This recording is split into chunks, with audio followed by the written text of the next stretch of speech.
दंडवत प्रणाम। आजचा विषय नपाळत्याच्या संबंधित आहे।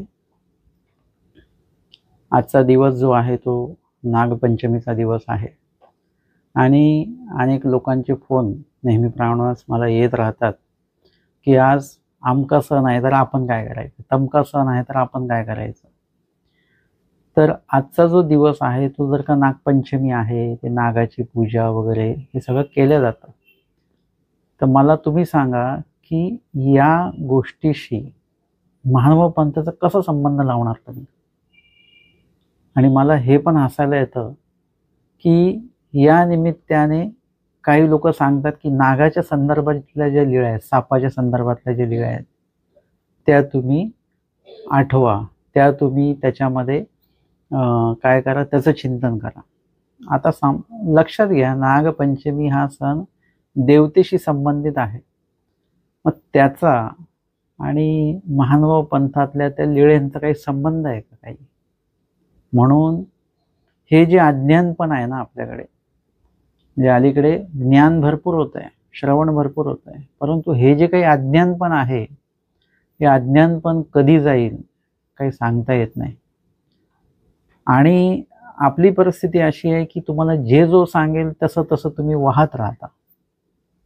मुळात म्हणजे तुम्हाला किती व्हायचंय, कुठे व्हायचंय, कुठे थांबायचंय, व्हायचं की नाही व्हायचंय हे तुम्ही स्वतः ठरवलं पाहिजे। आणि म्हणून आजचा जो दिवस आहे नागपंचमी, तो देवता पूजनाचा तो दिवस आहे। जी कोणी देवता असेल त्या संबंधित, किंवा ते काही लोक नागाची पूजा करतात, नाग प्रतिमेची पूजा करतात, नागमुद्रा असेल काही त्याची पूजा करतात, म्हणजे सर्व अन्य सण झाला की नाही हा।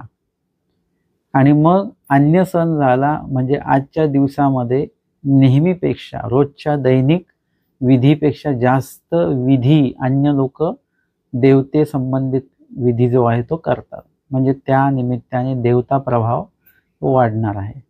मग अशा वेळेला आपल्याला नामस्मरण हे अधिक प्रमाणामध्ये करायचं आणि नपाळत या करताना पाळायचं आहे की या निमित्ताने जर आपल्याला ते असतं की नपाळत असलं की आपण बाहेरचं काही घेत नाही, जर का बाहेरचं घ्यायचं असेल तर आपल्याला काय करावं लागेल, पुन्हा पुन्हा दुकानात जा या करावं लागेल। तर त्याच्यामुळे काय होईल की तो जो काही प्रभाव निर्माण झाला असेल देवते संबंधित वगैरे पूजे संबंधित, तर त्या प्रभावातनं आपण येतो जातो, तर त्याच्या संदर्भातलं जे मळीनत्व आहे ते आपल्याला लागू शकतं, किंवा ते जे काही ज्या ठिकाणी त्यांनी पूजा पाठ वगैरे मांडलेलं असेल ते आपल्याला दृष्टीला सतत पडत राहील, ते शब्द कानावर पडत राहतील वगैरे।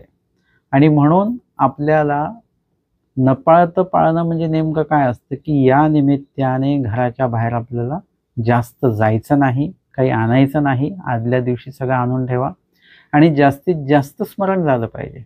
आपण जर का काही वस्तू ने आण करायला बाहेर येणं जाणं चालू राहिलं तर काय होईल की त्याच्यामुळे आपलं स्मरण ठाकेल आणि देवता प्रभाव जो आहे तो नेहमीपेक्षा जास्त आहे। जसं उष्माघात एखाद्या दिवशी जास्त असेल तर आपण त्या दिवशी थंड पदार्थ खातो, बाहेर जात नाही, तसाच हा प्रकार आहे।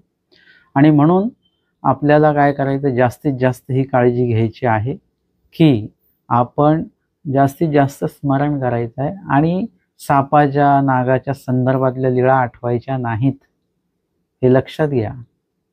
हे तुम्ही अप्रत्यक्षपणे काय होतोय, आपण तिकडेच विकल्पाकडेच जातो आहोत आणि अन्य सणानुसार तुम्ही लीळा नका आठवू। तुमचा रेग्युलर लीळेचा एक भाग ठेवा। स्वामींनी कुठेच तसं आपल्याला विहित केलेलं नाही की नागपंचमीला नागाची लीळा आठवा। आपण अभ्यास करत असू तर कळेल, स्मृतीस्थळामध्ये असं कोणी आठवलंय का, लीळाचरित्रात कोणी असं आठवलेलं आहे का, कुठून मधूनच काहीतरी गोष्टी येत राहतात। आणि म्हणून आपल्याला हा जो भाग आहे तो लक्षात घ्यायचा आहे। आणि या निमित्ताने महानुभाव पंथाचा कुठलाही विधी नाही, अमावस्या पौर्णिमा आली की स्नान घाला, मग अमकं सण आलं की स्नान घाला, नागपंचमी स्नान घाला। आणि काही काही लोक तर विचारतात नागपंचमीची लीळा आहे का, नागपंचमीची लीळा कुठली आहे, असेही विचारणारे लोक असतात। इतकं अज्ञान महानुभाव पंथीयांमध्ये आहे, महानुभाव पंथात नाही, पंथीयांमध्ये आहे। आणि म्हणून जोपर्यंत तुम्ही पूर्ण अभ्यास करत नाही तोपर्यंत तुम्हाला स्वतःला ह्या गोष्टी समजणार नाहीत. आता जर का मी सांगितलं तुम्ही माझं ऐका, परत दुसरं कोणी भेटलं की त्यांचं ऐका, तिसरं भेटलं की त्यांचं ऐका, म्हणजे तुमचे विचारसारणी अशी बदलत राहते. आणि म्हणून या निमित्ताने आपल्याला कुठल्याही प्रकारचा कसलाच विधी करायचा नाहीये.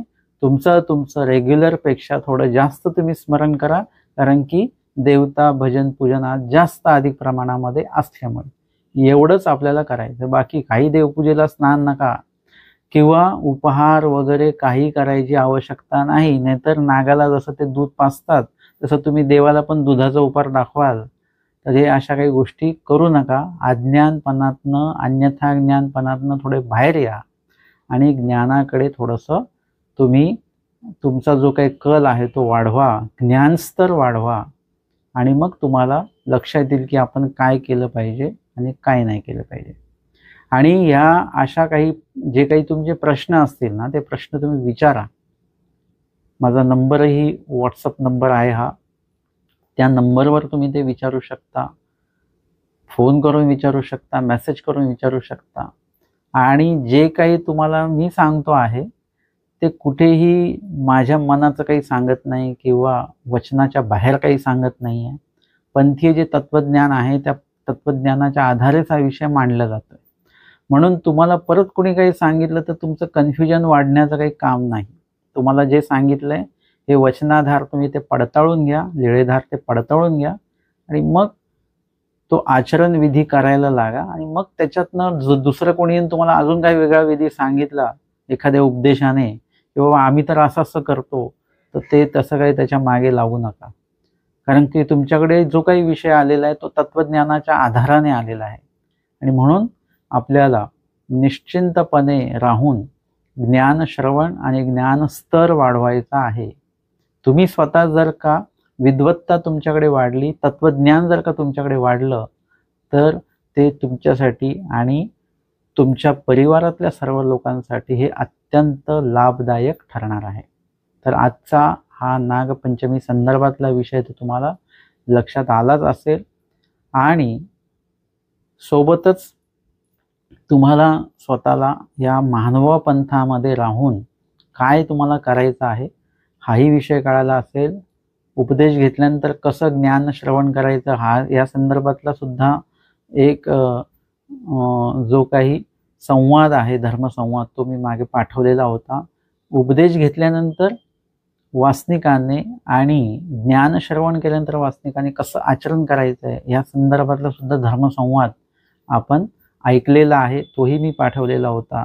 हे सर्व जे काय आहे त्यावर तुम्ही स्वतः चिंतन करा आणि ठाम व्हा. दंडवत प्रणाम.